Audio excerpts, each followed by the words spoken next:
ASMR history video of 2023. And we have the history of the Yakuza for you. Not going to waste too much time with an intro, just a reminder as always to comment your suggestions down below for any historical events, periods, groups you'd like to see covered in a future history video. I think on my planning document that I have where I write all my concepts and ideas, the history column is definitely the longest. There are so many topics that I want to do, and most of them have been suggested by you all, so I'm sure I'll get round to them eventually. We're not stopping the channel anytime soon, so I'm sure we'll tick them off one by one. But I think this topic is definitely gonna test my pronunciation skills, so I'm just gonna apologise in advance now and not apologise again. I will definitely butcher names because I don't know Japanese, okay? But with that being said, let's get into the history of the Yakuza. So, the Yakuza, also called Boyo-kudan or Gokudo, are Japanese gangsters, members of what are formerly called Boyo-kudan, which means violence groups, or mafia-like criminal organisations. In Japan and elsewhere, especially in the West, the term Yakuza can be used to refer to individual gangsters or criminals as well as to their organised groups and to Japanese organised crime in general. Yakuza adopt samurai-like rituals and often bear elaborate body tattoos.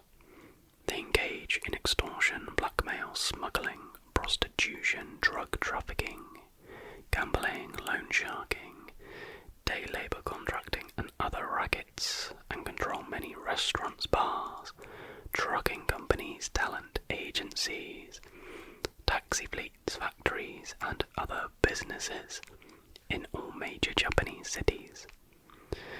They are also involved in criminal activities worldwide. And we're going to kind of continue with this overview of the Yakuza in the first part of the video, but we're then going to look at the 10 most infamous Yakuza murders, events, crimes kind of thing. So the word Yakuza translates to good for nothing and is believed to have derived from a worthless hand in a Japanese card game, similar to Baccarat or Blackjack. The cards Yakuza 893, when added up, give the worst possible total. The origin of the Yakuza themselves is difficult to determine, but they are thought to have descended either from gangs of ronin, which were masterless samurai, who turned to banditry, or from bands of do-gooders, who defended villages from those same wayward samurai during the early 17th century. Their lineage may also be traced to bands of grifters and gamblers in Japan's feudal period. According to police estimates, gang membership reached its highest level of some 184,000 in the early 1960s. However, by the early 21st century, their numbers had declined to approximately 80,000, divided roughly evenly between regular members and associates. The members are organised into hundreds of gangs, most of them affiliated under the umbrella of one of some 20 conglomerate gangs. The largest conglomerate is the Yamaguchi-gumi, founded about 1915 by Yamaguchi Harukichi, but fully developed and aggrandized only after World War II by Taoka Kazuo. Similar to that of the Italian mafia, the Yakuza hierarchy is reminiscent of a family. The leader of any gang or conglomerate of Yakuza is known as the Oyabun, boss, literally parent status that translates as, and the followers are known as Kobun, which means protégés or apprentices, literally child status. The rigid hierarchy and discipline are usually matched by a right-wing, ultra-nationalistic ideology. Kobun traditionally take a blood oath of allegiance, and a member who breaks the Yakuza code must show penance. Historically though, a ritual in which the Kobun cuts off his little finger with a sword and presents it to his Oyabun, though this practice has declined over time. Despite their criminal activities, the Yakuza style themselves as Ninkyo Dantai, literally chivalrous organisation. While their methods are often questionable, they have been known to perform charitable acts, such as donating and delivering supplies to earthquake victims during the Kobe earthquake of 1995 and the earthquake and tsunami of 2011. Over time, the Yakuza have shifted toward white-collar crime, relying more and more on bribery in lieu of violence. And indeed, in the early 21st century, they were one of the least murderous criminal groups in the world. These activities make the relationship between Yakuza and police in Japan a complicated one. Yakuza membership itself is not illegal, and Yakuza-owned businesses and gang headquarters are often clearly marked. Gang whereabouts and activities are often known to Japanese police, without the latter taking any action. Members have even been called upon to perform public functions, as when a Yakuza force was assembled to serve as a security force during a 1960 visit by US President Dwight Eisenhower, although the visit ultimately did not occur. Yakuza are viewed by some Japanese as a necessary evil, in light of their chivalrous facade, and the organisational nature of their crime is sometimes viewed as a deterrent to impulsive individual street crime. It is in part because the dual nature of their relationship with police, as both criminals and sometimes humanitarians, and the idolisation of criminal groups as underdogs in popular media, that the Japanese police agency in the 1990s instated the name Boyokudan in an anti-gang law to reinforce the criminal nature of Yakuza organisations. The Japanese government subsequently continued to impose stricter laws against criminal groups into the 21st century. So that is kind of an overview of the history of the Yakuza, their nature, and how they are sort of received and perceived within Japan. Now, as I mentioned earlier, we're now going to move on to 10 notorious crimes committed by the Yakuza. So, we're going to count down. We begin with number 10, the murder of Ryoichi Tsukiura. The two largest families in the Yakuza are the Yamaguchi-gumi and the Sumiyoshi-kai. The Yamaguchi-gumi has about 25,000 men, and the Sumiyoshi-kai boasts a membership of 10,000. Needless to say, a war between the two could be devastating on city streets. On February 5th, 2007, that fear almost became a reality for the citizens of Tokyo. Just after 10 AM, two men in motorcycle helmets approached the limo of a a senior member of the Sumiyoshi Kai, director Ryoichi Tsukiura, and shot him 3 times through the window of his limo, killing him. The gunmen were from a gang called the Gokosui Kai, which is affiliated with the Yamaguchi-gumi, and the motive behind the murder concerned a turf dispute. At the time of his killing, Tsukiura was negotiating a turf dispute between the Sumiyoshi Kai and the Gokosui Kai. This dispute was over a district in the middle of Tokyo called Roppongi, which used to be the Yamaguchi-gumi's turf. They had lost it to the other gang after battles in the early 1990s, but now the Yamaguchi-gumi wanted the turf back and they were willing to kill to get it. The fear was that a turf war would start in this district where many embassies, schools, universities and nightclubs are located. On the same day of Tsukiura's murder, as well as the day after, members of the Sumiyoshi Kai fired rounds into a Yamaguchi-gumi office and at 2 other properties owned by affiliates of the gang. Police quelled the attempts at revenge before they got too serious, and nobody was injured. Luckily, the turf war was never materialised, or at least the public was not made aware of it. No one was ever arrested for the murder of Tsukiura. Next, number 9, the exploits of Wataru Jackson Inada. Having so many members, it shouldn't be a surprise that the Yakuza have expanded to other countries. They've made inroads in China, South Korea, and even the United States.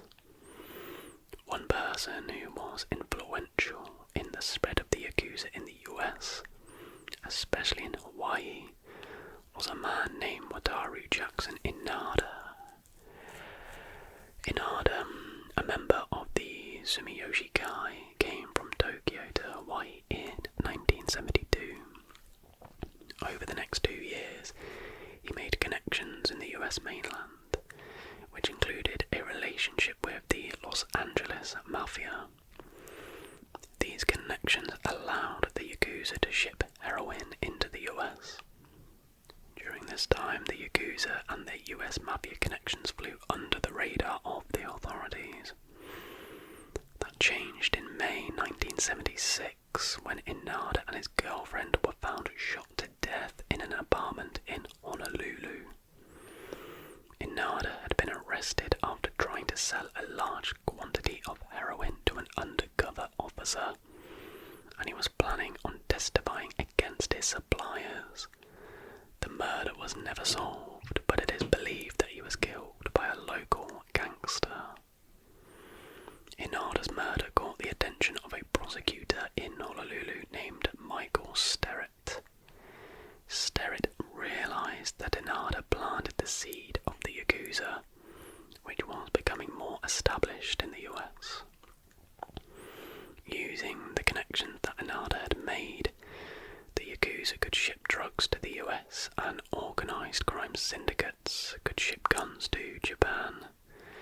Sterrett was the first person to bring the fact that the Yakuza were becoming a real problem to the Justice Department's attention. Even 40 years after Inada came to Hawaii, the Yakuza are still a problem in the US. They're involved with money laundering, human trafficking and prostitution. In 2012, President Obama froze the assets of 2 of the biggest Yakuza gangs to stop them from doing business in the US. Number 8. The murder of Kazuoki Nozaki. In many cases, the Yakuza offer businesses protection, similar to paying an insurance company. Even though they're plainly racketeering, the Yakuza avoid committing acts of violence against civilians, because it would hurt their image. However, a few Yakuza groups have separated themselves from others because they were willing to hurt or kill civilians. One such group was the Goto-gumi, which was founded by Tadamasa Goto, who was considered to be the John Gotti of Japan. The Goto-gumi came to the national spotlight in 2008 when it was revealed that he had made a deal with the FBI. In exchange for info on the Yakuza, the FBI arranged for him to have a life-saving liver transplant at the UCLA Medical Center in LA. After the surgery, Goto donated $100,000 to the hospital, and they hung a plaque with his name in it to thank him. When the information was made public, it led to the Goto-gumi being voted out of the Yamaguchi-gumi. While Goto was permitted to get the life-saving surgery, it is believed that he is connected to a number of lost lives himself, including the murder of Kazuoki Nozaki, a real estate consultant who was stabbed to death on the street in the Minato ward of Tokyo in March 2006. There were no immediate arrests, but the police suspected that the Goto-gumi was responsible for the murder. 4 years after the homicide, in December 2010, 4 members of the gang were arrested in connection with the murder. Looking for further justice, the family of Nozaki sued the Goto-gumi and Goto himself as an employer. They settled for $1.4 million 2 years later and even apologised to the family, but Goto did not take responsibility for the murder. Number 7. The death of Juzo Itami. One of the most famous and respected filmmakers from Japan was Juzo Itami. He started off as an actor in 1960 before moving behind the camera to direct the 1984 hit The Funeral. His satirical films were hailed for being subtle, insightful and funny. His most famous film is Tampopo, 1985, which is about a woman who sets out to make a perfect noodle. Later in his career, Itami got into slightly edgier material with Minbo in 1992. The film was a satire that made fun of the Yakuza. In it, the gangsters are depicted as dumb bullies who grunt, dress well and hang out in large groups. At the end of the film, they are outsmarted by a female attorney, who was played by Itami's wife. Of course, the Yakuza weren't happy with this depiction, and on May 22nd, 1992, Itami was attacked by 5 Yakuza members. Itami said that they could have killed him if they wanted to. Instead, they slashed his face and shoulder.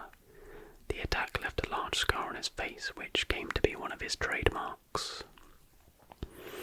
Jump ahead to December 20th, 1997, and the 64-year-old director was found dead after jumping 8 stories from the roof of the building in which he worked and lived. It was ruled a suicide. A magazine was going to publish an article about an affair that Itami supposedly had with a younger actress. Itami, who was married to an actress who had starred in all of his movies, denied the affair in a note. He also said that he would prove his innocence by taking his own life. The suicide was troubling and quite puzzling to many people. One noticeable oddity that happened after the death was that Itami's wife was put under police protection from the Yakuza, in spite of it apparently being a suicide. Jake Adelstein, an American who spent years working the crime beat for a Japanese newspaper and wrote the book Tokyo Vice about his experiences, said that a source told him that Tadamasa Goto was responsible for the knife attack and the death of Itami.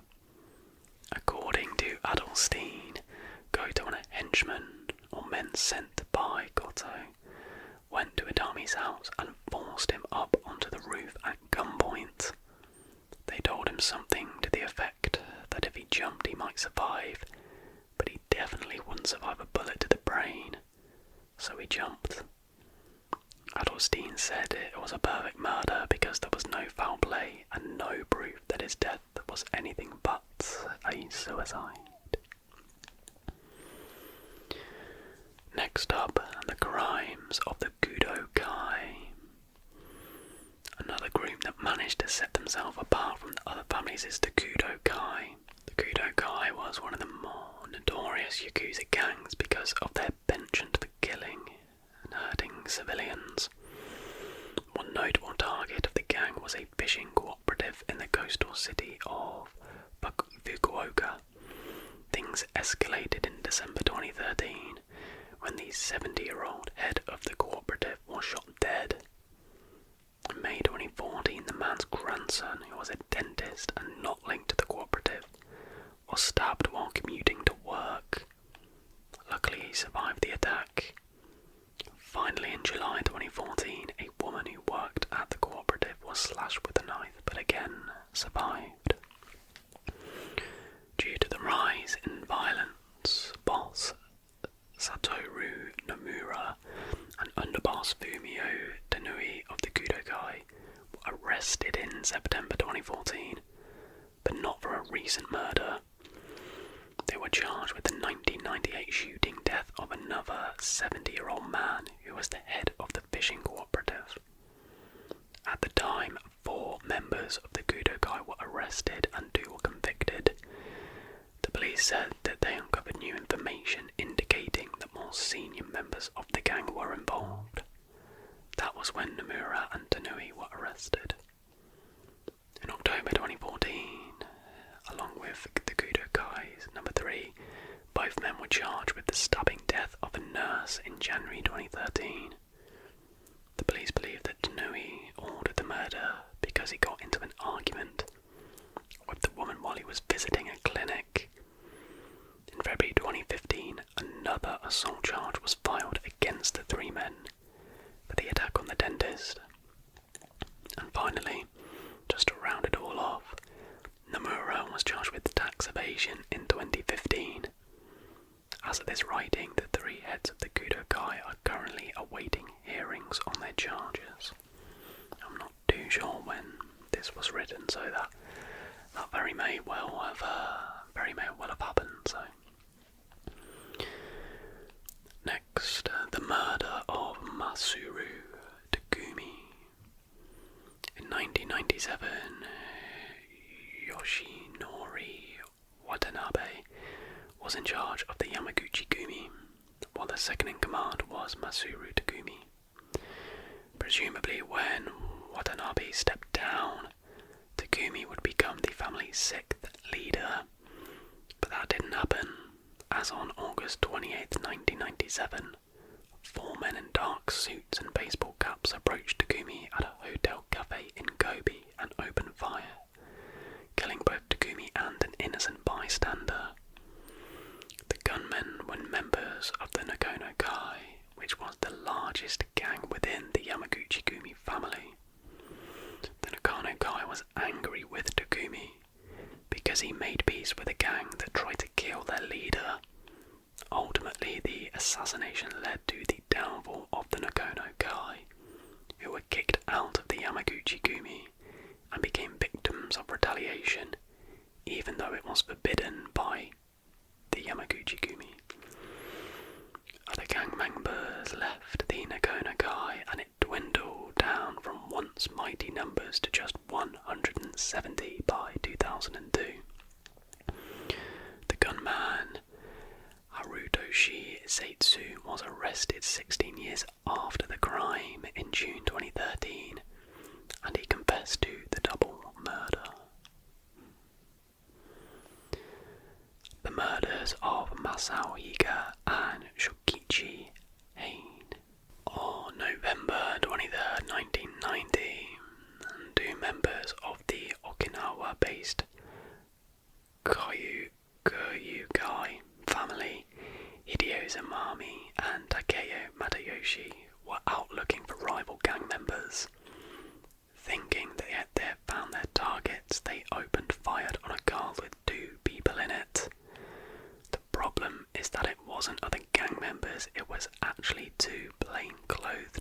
police officers. 43-year-old Masao Higa and 42-year-old Shukichi Hain. Both were killed as a result of the shooting. An unidentified woman was also shot when she drove by, but she thankfully survived. Samami was arrested, convicted, and given a life sentence for his role in the murders. Matayoshi, who was a senior member of the gang at the time of the shooting, was never arrested, and it looks like he will get away with the double murder. In Japan, there is a 25-year statute of limitations on all crimes, and that includes the murder of police officers. That's crazy. Into the final three now. The murder of Icho Ito. Japan's strict gun laws and its tolerance for organised crime collided on April 17, 2007. That day, the 3-term mayor of Nagasaki was returning to his office after a day of campaigning for his 4th term. Waiting for him was Yakuza member Tetsuya Shiru, who walked up behind the mayor and shot him twice in the back. After the shooting, Shiru tried to run but was tackled by Ito's wife and his aides. He confessed to the murder when police arrived. Shiru was the former second-in-command of the Tsukiura gang, which was based in Nagasaki and associated with the Yamaguchi-gumi. For reasons that weren't made public, Shiru had been demoted to councillor. Shiru claimed that his motive for the murder was that he had a long-standing beef with the city, dating all the way back to 2004, when he damaged his car after he hit a speed bump. However, authorities doubt that is the reason and are unsure what exactly the motive was. Number 2. The Dojin-Saido War. Most Yakuza violence involves gang rivalries, and sometimes the conflicts explode into full-on gang wars. Such was the case in 2006, when a group of 500 men from the Dojin-kai broke off and started a new gang called the Kyushu Saido-kei. The split stemmed from a disagreement about leadership. After the Kyushu Saido-kei broke off, they affiliated themselves with the Dojin-kai's rival, the Yamaguchi-gumi, and this new affiliation led to war. The war lasted 7 years. The most volatile time was in August 2007, when a member of the Kyushu Saido-kei killed the leader of the Dojin-kai. Beyond that, there were over 45 violent incidents, which included crimes like bombings, grenade tossing, shots exchanged during high-speed car chases, and the murders of 14 people. At least half of those deaths, which included 1 civilian, were from gunfire, which may not seem like a lot until you consider how many gun deaths typically happen in Japan. For example, in 2006 there were only 2. In 2007 there were 22 deaths, and it was a national scandal. By 2008 the number of deaths dropped to only 11. The war came to an end on 11th of June 2013, when members of both gangs went to a police station. They announced that the war was ending, and that the Kyushu Saido-kei was going to dissolve. They also publicly apologised for all of the problems they had caused. And now we end with the Yamaichi War. One of the worst Yakuza gang wars on record took place in the Kansai region of Japan from 1985 to 89. The battle stemmed from the death of the Yamaguchi-gumi's 3rd chairman, Kazuo Taoka, who died from natural causes on the 23rd of July 1981. Under the reign of Taoka, the Yamaguchi-gumi grew to be the dominant and largest Yakuza family. Their second in command, Kenichi Yamamoto, would have taken over, but at the time of Tooko's death he was in prison. The lieutenants chose to wait for him to get out of prison, but he died on February 4th, 1982, from liver failure. The two deaths left the largest Yakuza family without a head, and it created a huge power vacuum. As a temporary solution, a man named Masahisa Takanaka was elected as the leader. That decision did not sit well with one of the lieutenants named Hiroshi Yamamoto. He thought he should be in charge, so he started a splinter group called the Kai. On January 26th, 1985, an Kai hit squad, following orders from Yamamoto, opened fire on Takanaka and two other high-ranking members of the Yamaguchi-gumi as they stood in an elevator. The Yamaguchi-gumi vowed revenge, igniting the 4-year war. Things got to be so bad in the gang war that a newspaper started putting a daily scorecard on their front page, which listed deaths and serious injuries caused by the gang war. In total, 36 people were killed and many more were injured. In the end, since there were so many more Yamaguchi-gumi members, they won. After the war, Yoshinori Watanabe was elected as leader of the Yamaguchi-gumi.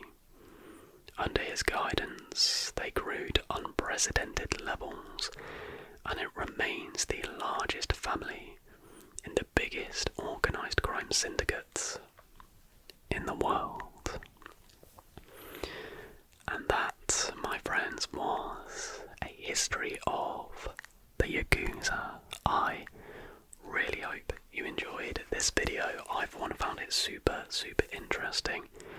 I particularly like doing the history videos where I myself aren't totally clued up on the topic coming into it, so it gives me an excuse to do some research, do some digging, and learn some things for myself and for you guys. Well, learning something new and hopefully being relaxed is a huge win-win. But that is going to do it for tonight's video. If you did enjoy this video and you're able to, then please go ahead and give it a like, and if you're new to the channel, then consider subscribing.